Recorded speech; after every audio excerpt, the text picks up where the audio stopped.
Hello students, welcome back. Welcome back to my channel. Breaking news, alarming news. COVID cases are once again on rise in our country. So it's very shocking. The new coronavirus variant JN1 first reported in the country by health authorities of Kerala.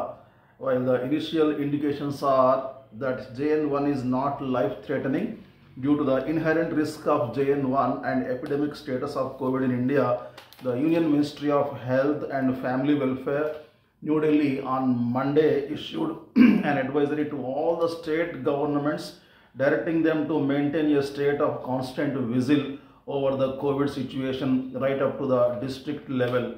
And severe fatigue symptoms are severe fatigue, diarrheal symptoms, vomiting and fever. Other symptoms are cough, fever, runny nose, headache, stomach cramps, loss of smell.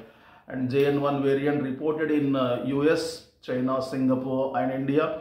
7 cases reported in China, more genetic sequencing required to confirm in other countries. Current RT-PCR test enough for confirmation of variant. And Kerala Health Minister Veena George dismissed the news of COVID spread instead as by some vested interest attempting to create a panic. The Karnataka government on Monday asked those above 60 years of age to wear the mask, wearing mask mandatory for above those who are above 60 years, and people should be very careful about this, and we should avoid crowded places. Please take care of yourselves.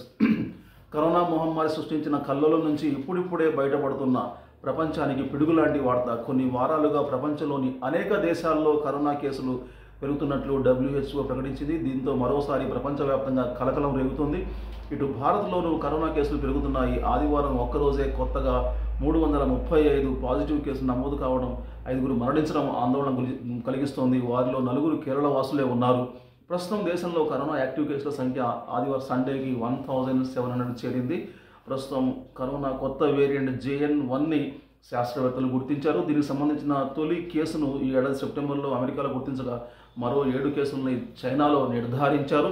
ఇదే sub variant JN1కు చెందిన తొలి case భారత్లోని కేరళలో తిరువనంతపురంలో నమోదైంది. 79 ఏళ్ల మహిళ JN1 sub variant బారిన పడినట్టు తేలింది. సో కాబట్టి ఇది చాలా ఆందోళనకరం. డాక్టర్లు చాలా అప్రమత్తంగా ఉండాలని చెప్పేసి ప్రజలు చాలా అప్రమత్తంగా ఉండాలి. జన సమూహాల్లోకి వెళ్ళొద్దు, క్రౌడెడ్ ప్లేస్లు ఇలాంటి గుంపుల్లోకి వెళ్ళొద్దు, ఇలాంటివి అవాయిడ్ చేయండి. వీలైనంత ఎక్కువగా మాస్కులు ధరించండి, పరిశుభ్రత పాటించండి. ఎందుకంటే ఈ చలికాలంలో వింటర్లో వైరస్ ఎక్కువగా వ్యాప్తి చెందే అవకాశం ఉంది కాబట్టి తగు జాగ్రత్తలు పాటించాలి అని చెప్పేసి ఎక్స్పర్ట్స్, డాక్టర్లు, WHO అధికారులు, ఇటు వైద్య శాఖ రాష్ట్ర కానీ కేంద్రం కానీ వైద్య శాఖ అధికారులు తెలియజేస్తున్నారు. కేంద్రం కూడా అన్ని రాష్ట్రాలని అప్రమత్తం చేసింది కాబట్టి మనందరం కూడా చాలా జాగ్రత్తగా ఉండాలి. Thank you very much. See you very soon. Till then take care. Bye bye. జై హింద్.